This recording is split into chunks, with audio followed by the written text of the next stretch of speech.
I'll give you an optimistic point, though, in terms of what business is learning from the Brexit experience thus far. This whole process, I think, is going to start serving as a bit of a kick up the backside for many of our businesses in this country.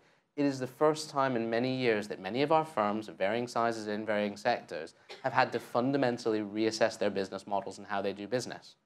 This has been a period, a 40 to 50-year period of relative plenty for many of these firms. They've done well. Many of them don't have huge risk appetites, don't have huge growth aspirations because they turn over a nice profit and they say, we're doing just fine, thank you, not really interested in anything else. So there's a little bit of a sense that it hurts right now, but disruption may actually be good for many of these businesses over the long term because it may lead many of them to become better businesses. And we know in this country that we need more businesses who are on the ball in terms of global trends and more businesses who are thinking very heavily about their productivity. That's definitely a glass half full take.